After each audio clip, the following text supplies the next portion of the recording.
The war in Vietnam is a combined and joint effort, whatever you are. Soldier, sailor, Marine, or airman, American, Korean, Arvin, Australian or New Zealander, you already know this well. A message read to this unit illustrates the challenges faced and met by units of all services.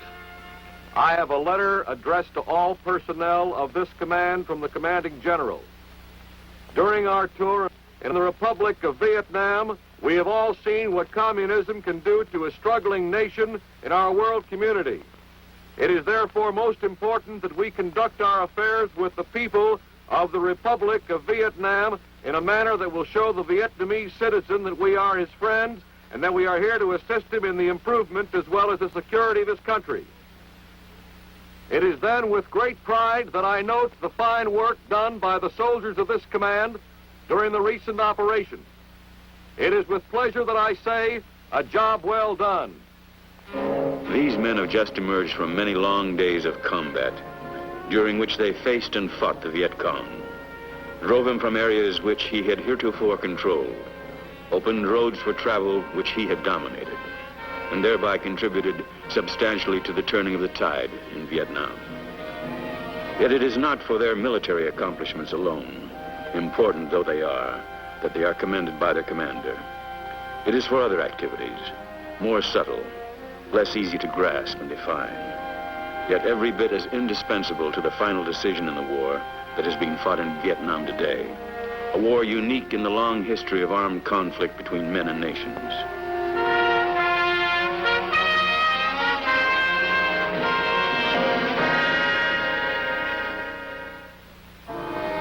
This is the story of the fighting man and his unit in Vietnam, defending against aggression. But more than that, this is the story of their special task, helping to build a nation at the grassroots level, among the people, in the villages. This is the battleground in Vietnam, the varied and changing face of the land.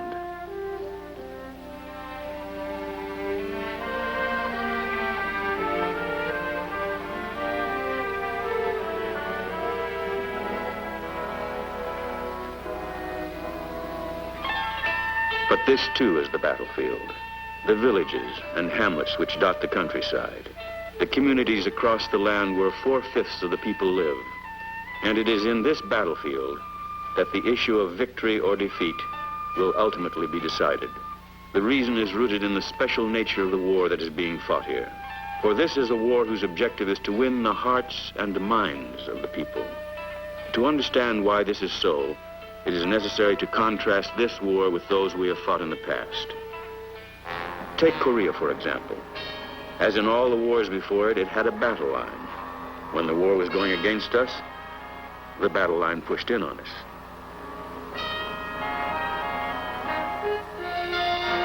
When we were on the offensive, the movement of the battle line described the progress of our victory. In this normal kind of military situation, the other side of that line was known to be enemy territory. And tragic though it was a fact to be accepted that cities and towns lying in areas controlled by the enemy often had to suffer the cost of victory's advance.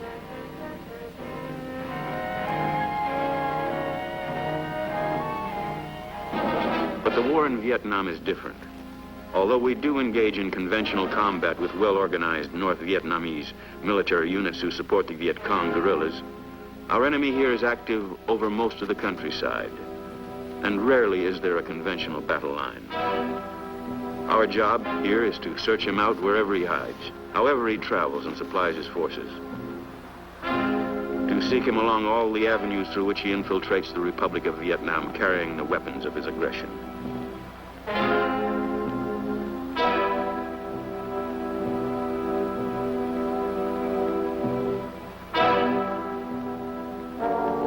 Our job is to find him,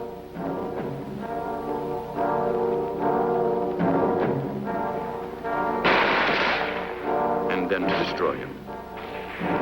But because the enemy over here is fighting basically an unconventional war, he does not rely on holding terrain, but more importantly, the people. The foundation of unconventional war rests on the need for their support. In this kind of struggle, whoever has the people wins the war. So we must deny the enemy the popular support he has to have in order to survive. And more than that, we must enlist that popular support behind our own effort and behind the government of the Republic of Vietnam, whose cause we represent to the people through whose villages we travel and fight. So the issue turns on the people in their villages and hamlets, and these become the ultimate battlefields of the war, as we and the enemy both endeavor to win their support. As the war thus ebbs and flows through their lives and villages, the people themselves have little control over that constant movement. Nor, ironically, is the grave issue of the war, the threat to freedom which communist aggression poses, always clear to the people whose support will determine the ultimate decision. Their lives are lived at the edge of fundamental experiences, and it is the fundamentals with which they are concerned: poverty, hunger, disease, and a deep yearning to live in peace without fear, for they have known the trials of war now for many long years. Their allegiance will go, inevitably, to the side which most clearly demonstrates a sympathetic interest in those fundamental problems. The winning of their support, then, will take other weapons beyond those in our arsenal of firepower. It will take the intangible weapons of compassion and goodwill. In the early phase of the war, the Viet Cong proved themselves adept at using those weapons, simply by persuading the people that they were their friends and protectors who would help to bring them a better life. The real objectives of communism were always underplayed or obscured entirely. They're still doing that as much as they can. But one factor has changed the direction of the war significantly: the big buildup of American forces.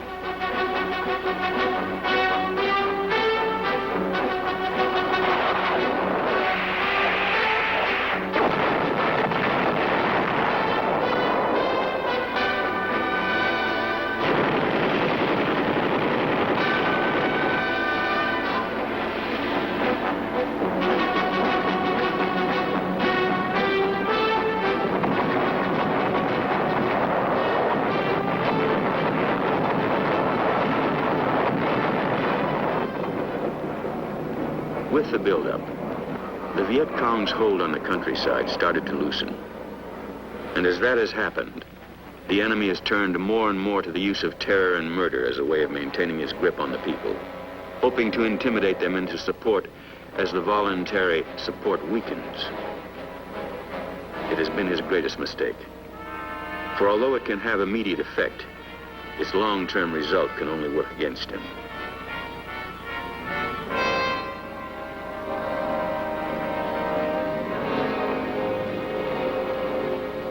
The enemy's mistakes, of course, work to our advantage, but there is an obvious and urgent lesson. We must never duplicate those mistakes, not to be sure that there is any danger of our ever using terrorism as a weapon. But to the people in the villages, there might well be little difference between the calculated cruelty of communist forces and fire which rains on them and their families from an American rifle or an American plane. These special demands of this special war place a particular responsibility on every American over here. Commanders at all levels are obliged to consider the psychological as well as the military objectives of each operation. And because the circumstances call for an exercise of restraint beyond that normally required on the battlefield, they must strike a balance between the force essential to accomplish their mission and the necessity of inflicting as few casualties as possible on the civilian population. This does not mean that the rules of safety and security can or should ever be relaxed. Every commander must always be able to accomplish his mission with the least loss to his own troops and the fewest possible restrictions on his planning and his freedom to fire and maneuver. Nor does it mean that men going into battle should ever place their own lives or those of their buddies in jeopardy through excessive caution. Every man must take with him into combat a certain knowledge that he has the inherent right always to defend himself against hostile action, wherever and whenever it occurs.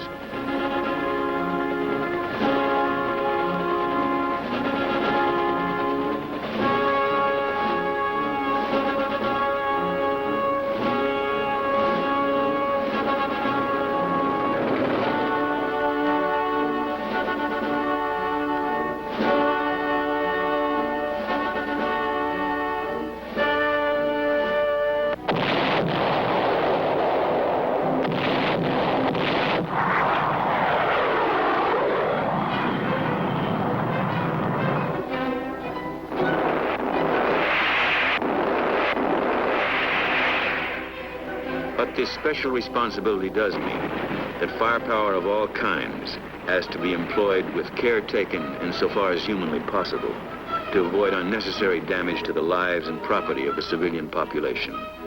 For the blunt truth is that death or injury to helpless civilians, even when it is unavoidable, works against us. This knowledge is simply one of the conditions of war which we must accept and work with as best we can. This special responsibility extends all the way along the chain of command, on every level and in every service.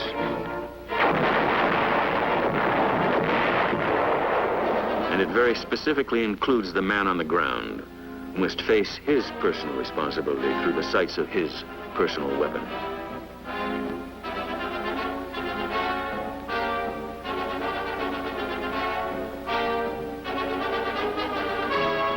For this man's job carries him into the very heart of this unique battlefield.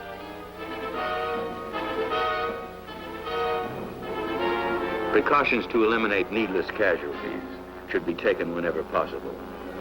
One example of how this can effectively be accomplished is the Air Force's practice of carefully marking targets so they can be hit with pinpoint accuracy.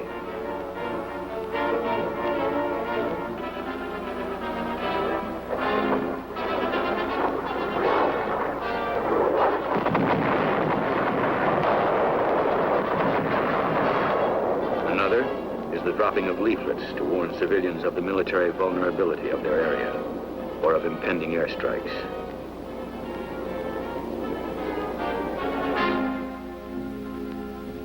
And still another is the use of broadcasts to warn villagers of ground operations. All such warnings, of course, must always be made with due regard given to the security and success of the mission. Và đừng đi ra khỏi nhà mình vì sẽ tai hại, rất tai hại đến cho mình. Và trong lúc chờ đợi xin đồng bào cứ ở yên trong nhà và sẽ có những thông cáo cho đồng bào. Xin đồng bào hãy tuân theo những thông cáo của. The villages have to be entered. They have to be searched and made safe. This remains an inescapable duty of war. But with careful plans made and executed, with every precaution taken that can be within the bounds of safety, and with every man aware of his own increased responsibility, it can be done with the least possible damage and danger.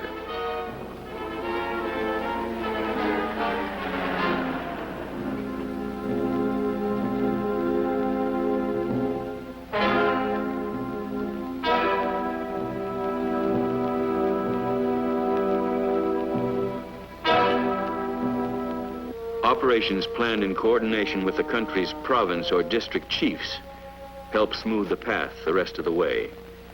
For they can explain better than anyone else, at least in the beginning, that the Americans are here as friends. Quân đội Mỹ đến đây để giúp đỡ cho đồng bào. Vậy đồng bào phải ráng cố gắng để mà tỏ làm sao để mà xứng đáng với cái việc và người Mỹ để giúp đỡ mình để mà As friends, that's how we come to the villages of Vietnam, how we must come if we're going to win this war. Friendship is one of the most basic gifts a man can offer. It is built on the desire really to know people. Look around you and look deeply to understand what Vietnam and its people are like. Vietnam is an old country with a recorded history that goes back more than 2,000 years. Its traditions and its customs are ancient and deeply cherished.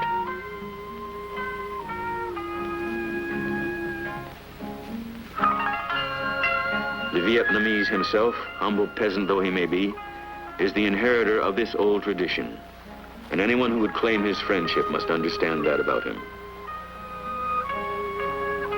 He must know and respect the fact that he looks on the world in a very set way, defined and shaped by long tradition. It is a world that lies always close to the soil and the elements. His village is more than his home. It is his universe, and he seldom, if ever, leaves it. The values which shape his code of behavior are his most precious possessions, and they are honored ones. Dignity, self-control, respect for elders. His family is all important to him, all his family. Not only those immediately close to him, but distant relatives as well. Those living, those dead, and those in generations yet to come. Regard for the family is the center of his religion. Although many villages in Vietnam like this one are Christian, the majority are Buddhist. Whichever it is, the place of worship in the village is the focal point of community life. Knowing these things about the Vietnamese people and understanding the importance they have in their lives will help in establishing the friendship that is so crucial to our mission, since knowledge is the foundation of friendship.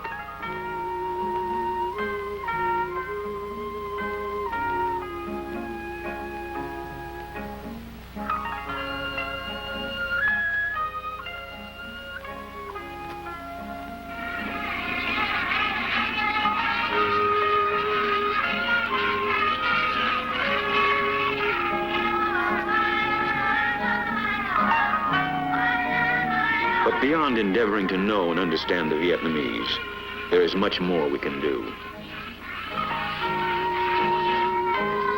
Ready? One again, okay? One, two, three, four,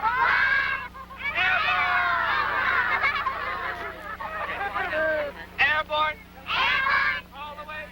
The ease with which the American fighting man establishes rapport with the children in the lands through which he travels is an enduring part of his legend.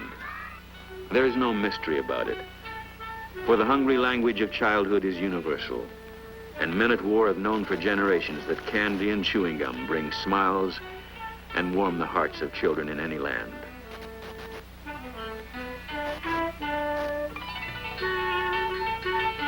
But there is more to this legend than candy and color. And every man knows it who has watched happiness brighten the eyes of a child as the result of his own effort.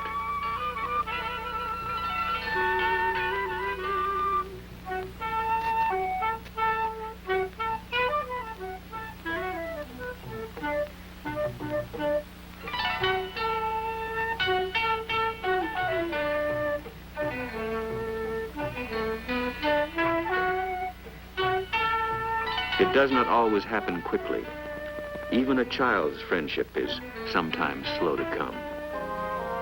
And how much more true this is of people who have known bitterly only the brutality of war and warriors, and who can escape only behind thick walls of silence and suspicion.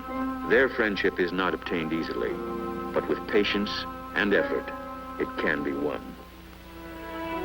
A civic action plan supports every military operation. Not because we believe that friendship has a price which we can pay with giveaways and handouts, but because we thus have the opportunity to show in a definite, tangible way that our interests really lie with the people and their problems.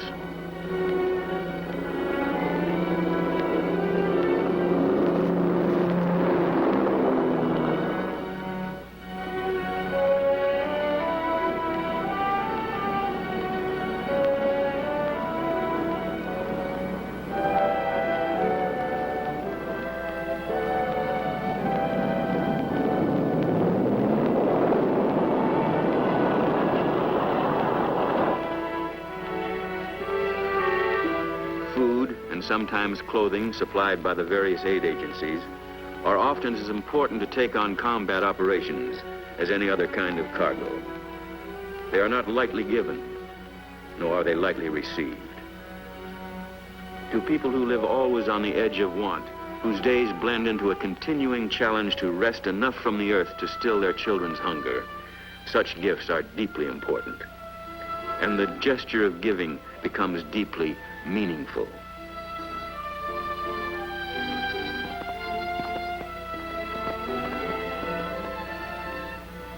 To people whose lives are shadowed and haunted by disease, who must suffer pain and illness because no help for suffering is available to them, whose health and well-being are doomed to the harsh conditions of a harsh life.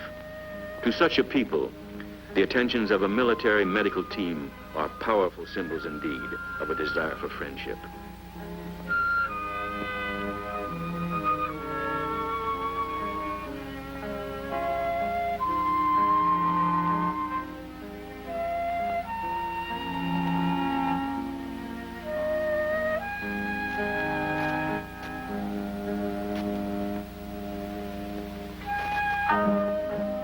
soap in a community which has none, and therefore is vulnerable to the ravages that such a simple item can prevent, becomes a weapon with almost magic powers.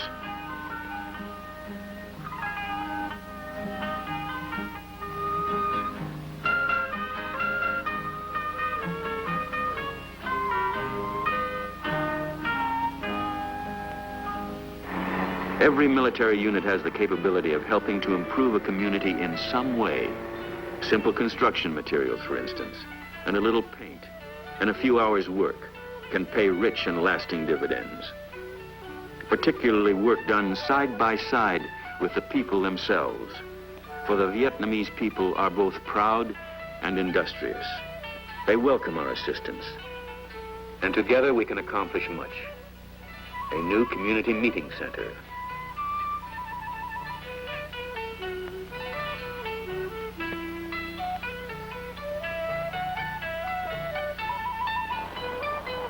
A place for the children to go to school. A new face for the house of worship. A well, a bridge. These can work for us with wonderful effect. Helping the people to gather in their precious rice crop and protect it from the Viet Cong, as these Marines are doing, can be as important as any military engagement. For all this is evidence which will stand as lasting reminders that the Americans who came this way as allies of their government came as friends.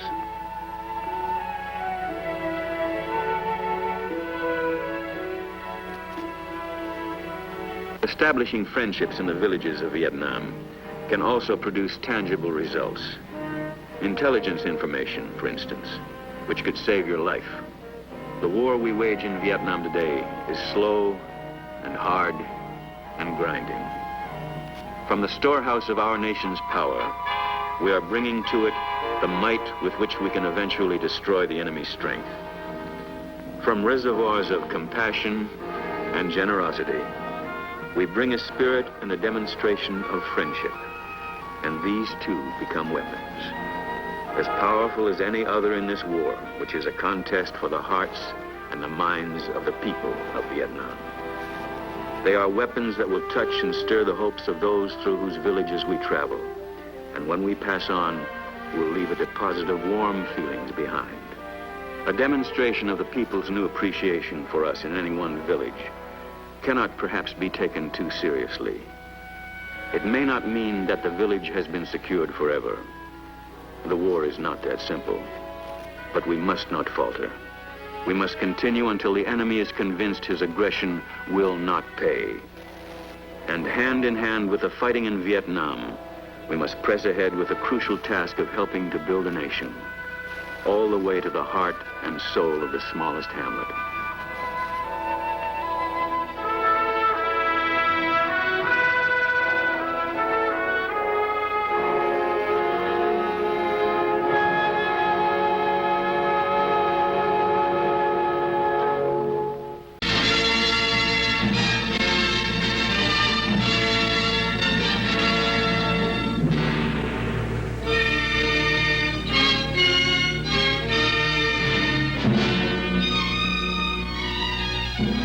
Early in 1964, a new U.S. strategy began to unfold in Vietnam. It was written in the vapor trails that crossed the Pacific sky. Vapor trails that began at air bases in the Pacific, at tactical air command bases in the United States. Vapor trails formed by sleek Air Force jets. Muscle to build up our air strength. The situation made it imperative that we be ready to strike back. This was the United States Air Force, showing the versatility that was to make it such a vital factor in the Vietnam theater.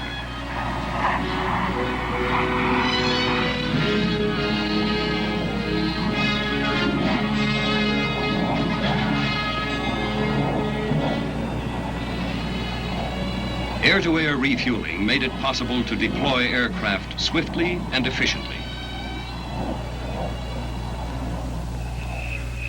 Soon, F-100 Super Sabres were setting down on the runways at Da Nang and Tan Son Nhut. while 2 squadrons of twin-jet B-57s went to Benoit. The buildup of U.S. air power was underway. The buildup included the many additional services that must accompany a fighter-bomber force. More troops and cargo carriers. More rescue aircraft. More gear. More maintenance men. More equipment. More munitions. Expanded communications facilities and new air bases. But the jets were not to see action right away. For a time, the situation remained relatively static. Then, the communists blew the lid off. Literally. Benoit.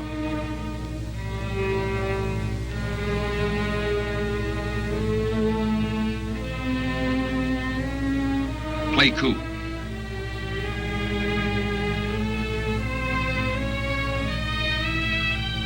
Quinnan.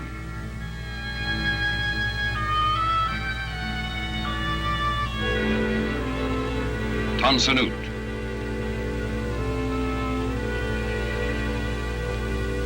Saigon. These direct attacks against U.S. forces, together with the growing number of atrocities committed by the Viet Cong, caused the U.S. to take a long, hard look at Vietnam. What it saw was ominous. The enemy roamed almost at will in the dense jungles, using tactics learned in almost 20 years of unceasing guerrilla warfare. The same tactics that had cost the French 100,000 casualties and sent them down to final defeat at Dien Bien Phu in 1954. The Viet Cong controlled much of South Vietnamese territory into which they moved in men and supplies, virtually unhampered, along a vast logistic network, the notorious Ho Chi Minh Trail. It was obvious that without massive assistance, South Vietnam would fall, and it would be only a matter of time until all of Southeast Asia would be faced with the prospect of a communist invasion. Only hours after the Pleiku attack, the National Security Council passed a resolution authorizing airstrikes in North Vietnam. Within 2 days, U.S. airmen and pilots of the fledgling South Vietnamese Air Force launched strikes against military targets north of the demilitarized zone.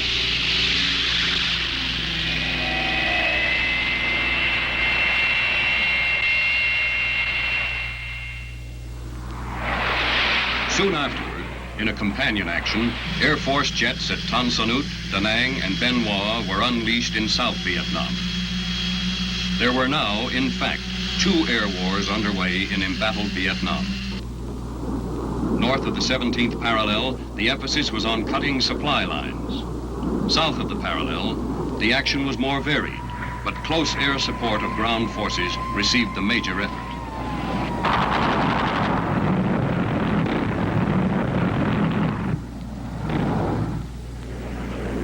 Now, the pace of the buildup redoubled.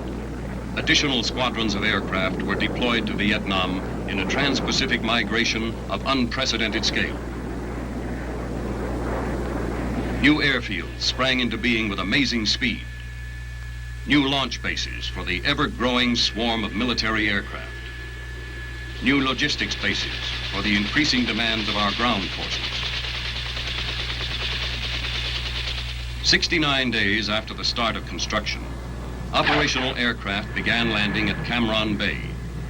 The interim facilities, built on a sandy coastal peninsula, now house a tactical fighter wing, an aerial port, and a vast logistics complex. Phan Rang is the home of another tactical fighter wing. These are but a few of the many primary, secondary, and P-patch air facilities hustled into existence in response to the need for more air power. Built by methods unique to our military engineers, much of this construction will be of permanent use to the Vietnamese people. Administration of the rapidly growing aerial armada was already well established. Pacific Air Forces, the air element of the Unified Pacific Command, is responsible for directing and supporting the bulk of Air Force activities in the Pacific. The hub of this vast command is headquartered at Hickam Air Force Base, Hawaii, linked to the Vietnam Theater of Operations by an ultra-modern communication system, keeping the PACAF commander abreast of happenings throughout the Pacific.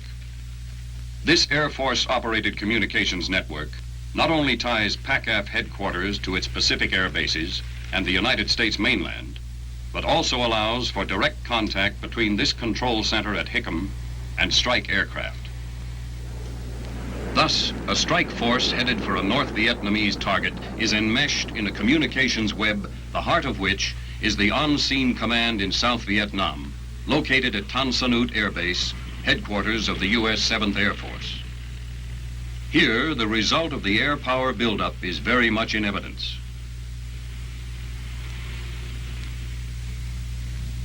Good morning, sir. On 27 February... While overall direction of Air Force operations in the Pacific is normally handled by PACAF headquarters, the 7th Air Force commander and his staff are responsible for the tactical forces employed in the Vietnam combat theater.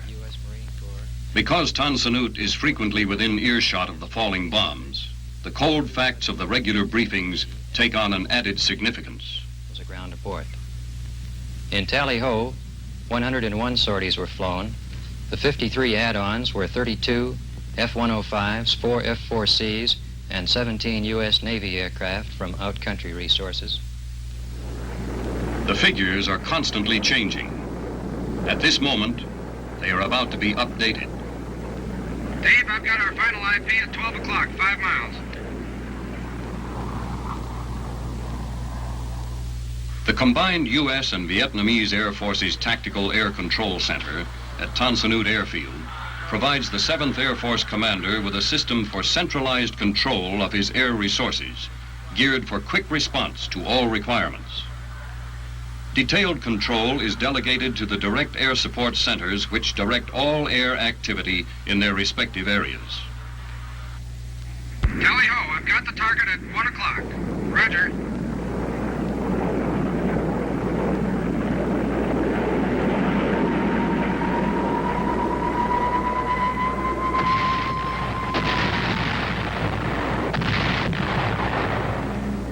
Control of air activity over the extremely fluid battlefronts in Vietnam is given added flexibility by the airborne battlefield command control centers now being used. The heart of the system is a boxcar-sized package of communications and observation gear, which fits readily into a C-130 aircraft for airborne operations, or can be flown into a forward area and set up on the ground in 3 hours or less. The ABCCC is a versatile performer. Among its capabilities are the direction of joint air-ground operations, control of direct air support, the provision of airborne communications during special strikes, and command of air rescue activities. It can also serve as an alternate command post when fixed command facilities are under attack or when other communications break down. Air superiority is a decisive factor in prosecuting a successful war. And the first requirement for air superiority is control of the air, which includes protection of our own air bases from enemy air attack. The communists have not yet mounted such an attack, though they have that capability. Should they ever attempt to do so, we have the air defenses to deal with them. Jet fighters are constantly on an alert status at bases in South Vietnam. Powerful radars search the sky, and reconnaissance aircraft keep a wary eye on enemy airfields in the north. If the enemy should make an offensive move, the reaction would be swift.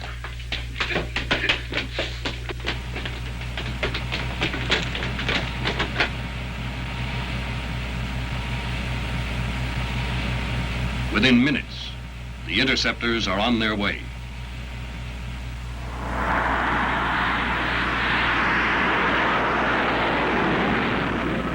In the instances over North Vietnam where red MiGs have challenged them, our aircraft and air crews have proven to be vastly superior.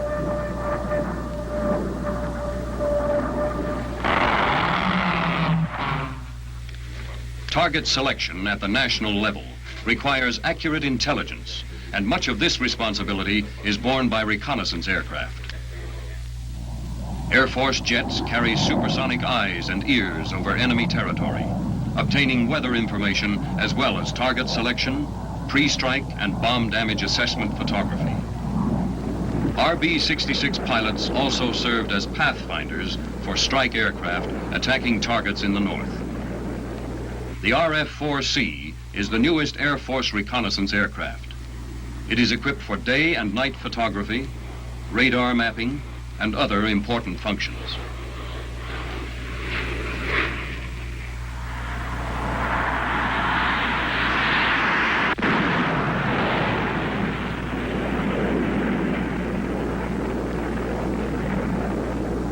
Nothing is immune from the prying cameras.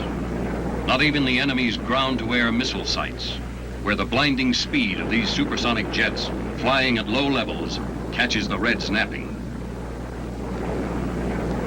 The conduct of this type of air war involves much more than bombing and strafing attacks, particularly in the guerrilla environment we are facing in Vietnam. One tactic the enemy has used to great advantage is the ambush.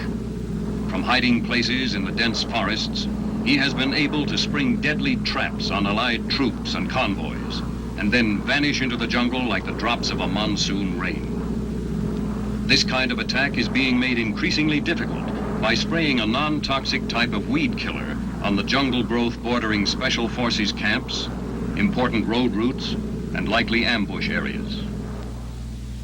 One small group of Air Force pilots is fighting another kind of warfare, the battle for men's minds. Their only weapons are 2 loudspeakers, a tape recorder, and bundles of multicolored leaflets. The leaflets and the voice broadcasts are designed to influence the Viet Cong and their sympathizers to defect. Some warn civilians to leave a military target area scheduled for attack. The value of these psychological warfare missions can be judged by the hot ground fire that greets the tiny unarmed U-10 aircraft, and by the many defectors who turn up following each flight.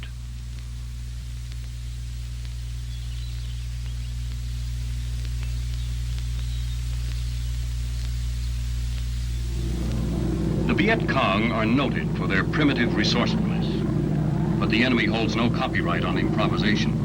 Yankee ingenuity is also at work in this war. The old C-47, known to pilots around the world as the cargo and troop-carrying Goonie Bird, has been reincarnated as a dragon ship with a truly fearful bite. Equipped with 3 6-barreled Gatling guns, each capable of firing up to 6,000 rounds per minute, one AC-47 can tear acres of jungle into a tossed green salad in no time at all.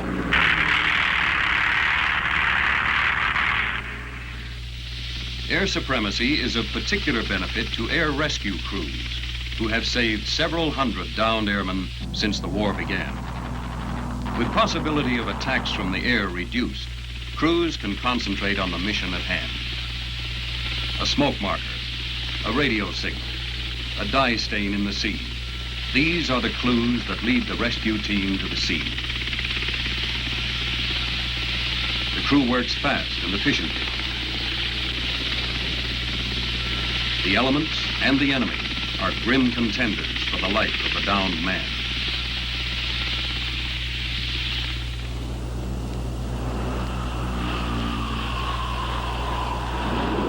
Assault airlift forces have made indispensable contributions to the Allied effort in Vietnam. Since only 20% of the roads in the South are under government control, airlift has become the civil and military lifeline.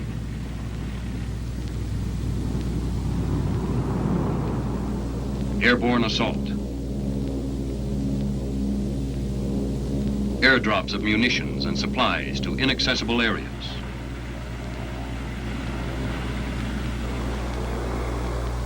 Deliveries to remote areas.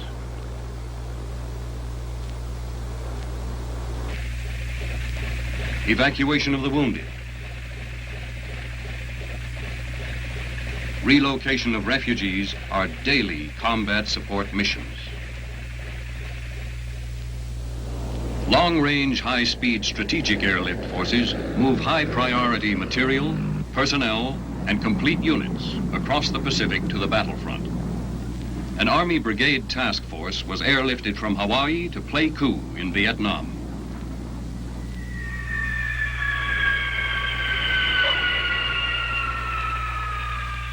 The movement involved approximately 3,000 troops and 5,000 tons of equipment, airlifted over a 6,000-mile route, averaging one departure or arrival every 2 hours and 45 minutes during the period of deployment.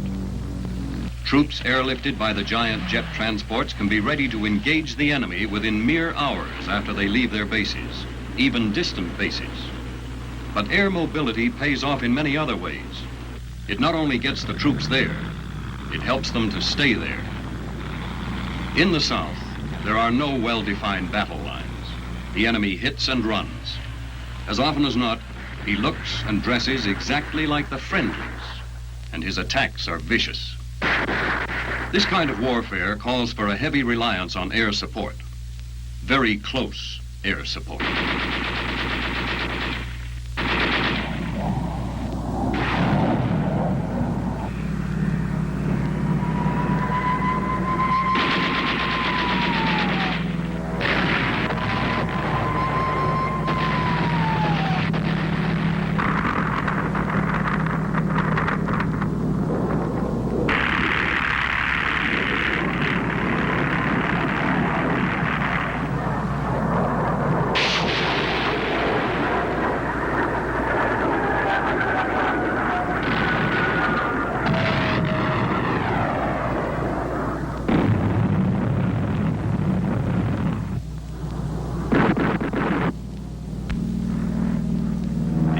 Has called on some of its most experienced pilots to act as air liaison officers and forward air controllers.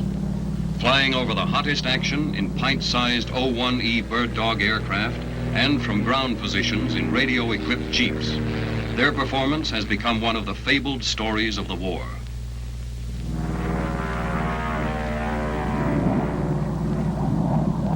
3-5, you in a left-hand orbit? Negative, I'm supposed straight ahead. I'll go into a left-hand orbit now. Okay, we got you inside. Okay, keep me inside now. I'll go up here and I'll mark the target whenever you're ready.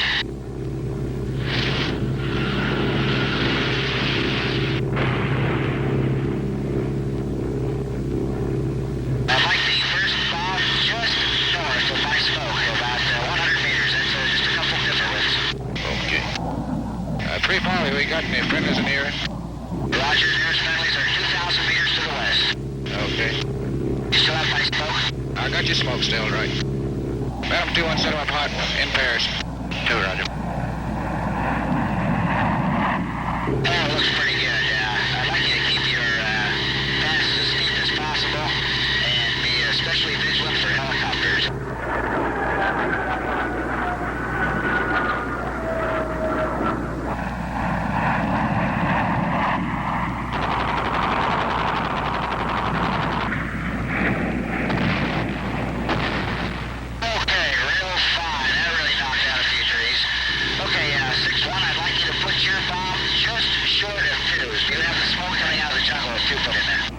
I got it now, rolling in.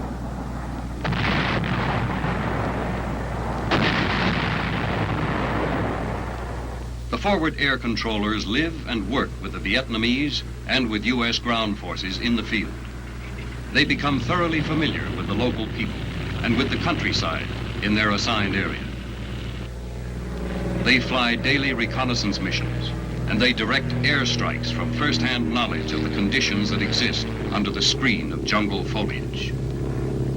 So accurate is their guidance that hard-pressed ground commanders often ask for airstrikes within mere yards of their own lines.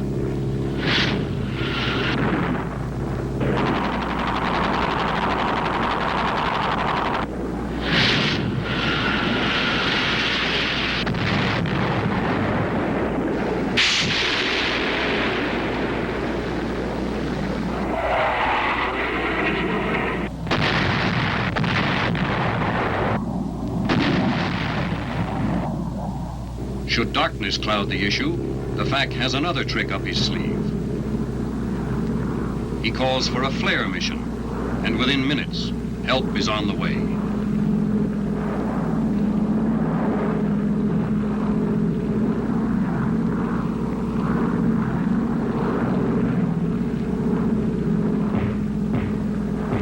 Like cosmic searchlights, brilliant 750,000 candle power flares drift eerily earthward, depriving the attackers of the cover of night and lighting the way for the fighter bombers. The giant B-52 has also been used effectively against Viet Cong troop and supply strongholds throughout South Vietnam.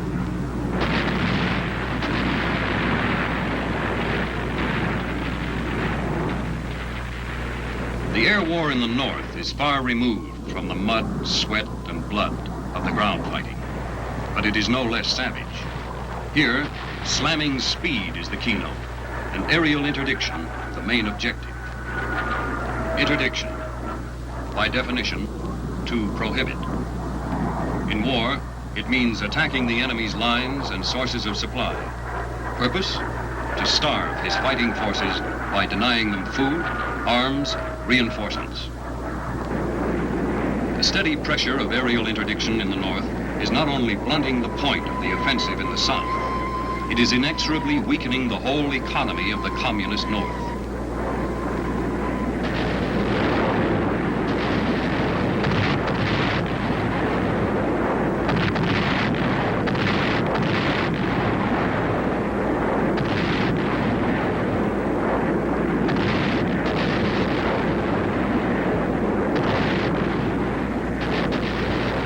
Air Force fighters and bombers are logging thousands of strike sorties each month, dropping thousands of tons of bombs on bridges, ferries, roads, railway lines, highways and tunnels, troop staging areas, munition depots, missile sites, fuel storage depots, and many other strategic targets. On June 29, 1966, the shape of the war in the north assumed a new dimension. The long arm of U.S. air power reached into the very heart of communist North Vietnam when U.S. Air Force planes delivered a message from the free nations supporting the cause of the beleaguered South Vietnamese. The message echoed the words of our president. Quote, "The air attacks on military targets in North Vietnam have imposed and will continue to impose a growing burden and a high price on those who wage war against the freedom of others. Our purpose is to convince North Vietnam that this kind of aggression is too costly and cannot succeed. Until the day they decide to end this aggression and to make an honorable peace, we will carry on." End quote. Modern air power accuracy makes pinpoint bombing of military targets possible. It makes possible the wrecking of the Red War machine and the strangling of the communist economy. The president has left no doubt in the minds of friend or enemy that the new pattern of persuasion will continue until the North Vietnamese come to the conference table. The United States Air Force, Navy, Army, and Marine Corps are investing their power, experience, and determination behind this objective. It is answering the communist challenge in the only way the ruthless enemy can understand, by setting an intolerable price on his effort to prolong the fight. This is the Air Force contribution to victory in Vietnam and to final peace.